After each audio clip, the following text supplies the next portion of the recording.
नमस्कार दोस्तों, मकर संक्रांति पर सूर्य देव का दिव्य संदेश। सभी श्रद्धालु साथियों को मकर संक्रांति की हार्दिक शुभकामनाएं। मकर संक्रांति केवल ऋतु परिवर्तन का पर्व नहीं है, बल्कि यह धर्म, कर्तव्य और जीवन के संतुलन का दिव्य संदेश देता है।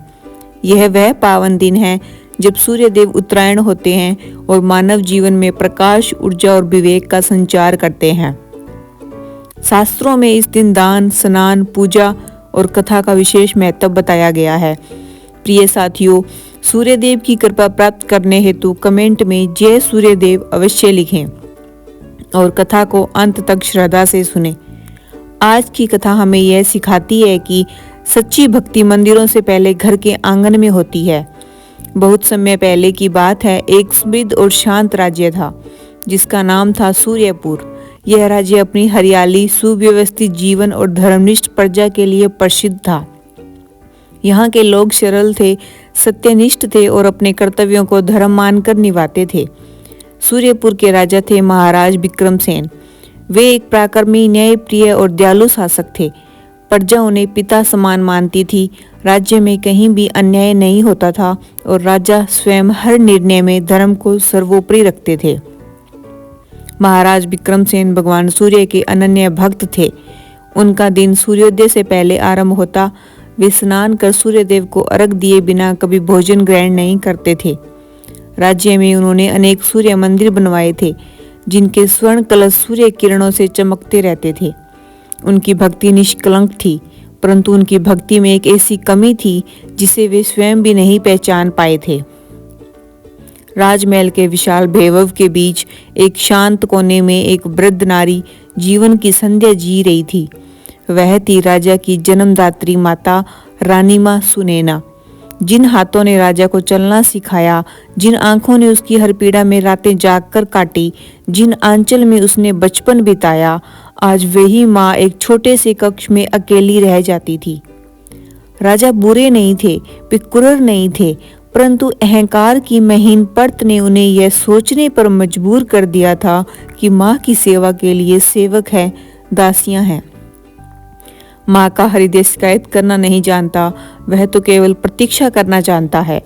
रानी माँ सुनैना का शरीर कमजोर हो चुका था, झुकी कमर, कांपते हाथ और नम आंखें, पर चेहरे पर वही ममता, वही स्नेह। वे प्रतिदिन स्नान कर अपने छोटे से पूजा घर में बैठती और केवल एक ही प्रार्थना करती, मेरे पुत्र का जीवन सुरक्षित रहे, उसका राज्य फले फूले। कभी उन्होंने अपने दुख का उल्लेख नहीं किया, कभी शिकायत नहीं की, पर जब वे अकेली होती तो उनकी आंखों से आंसू बह जाते। मकर संक्रांति का पर्व निकट आ रहा था। सूर्यपुर में उत्सव की तैयारियां चरम पर थी। मंदिरों में यज्ञ, दान और अनुष्ठान हो रहे थे।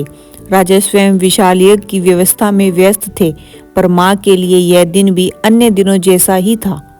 उन्हें याद आया, जब विक्रम बालक था वे तिल गुड़ के लड्डू बनाती थी और वह हंसते हुए कहता था, माँ आज आप सबसे सुंदर लग रही हो। आज वह स्मृति बनकर रह गया था। रात्रि का तीसरा प्रहर था। राजा विक्रमसेन विश्राम कर रहे थे। अचानक कक्ष स्वर्णिम प्रकाश से भर गया। उनके समक्ष भगवान सूर्यदेव स्वयं प्रकट हुए। राजा भय और श्रद्धा से नतमस्तक हो गए। सूर्यदेव बोले, राजन, तुम्हारी भक्ति सराहनीय है, पर अधूरी है। राजा स्तब्ध रह गए। सूर्यदेव ने करुण स्वर में कहा, जिस माँ ने तुम्हें जन्म दिया वही मेरी पहली पूजा है।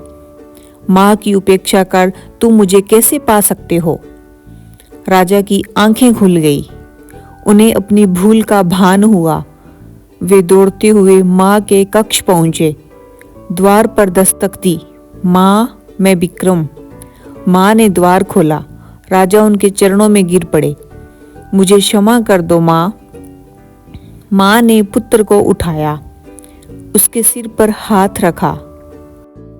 मेरा बच्चा, माँ कभी क्षमा नहीं करती, माँ तो केवल प्रेम करती है। राजा ने माँ के चरण धोए, उनमें तिल अर्पित किए। यह सच्ची मकर संक्रांति थी। अगले दिन राजा ने घोषणा की, मेरे राज्य में माता पिता का अपमान अधर्म होगा। उन्होंने स्वयं माँ की सेवा को अपना धर्म बनाया। सूर्यपुर में सुख शांति फैल गई। प्रिय साथियों, सच्ची भक्ति मंदिर से पहले माता पिता के चरणों में होती है। इसी के साथ मकर संक्रांति व्रत कथा पूर्ण होती है। जय सूर्यदेव, जय माता पिता।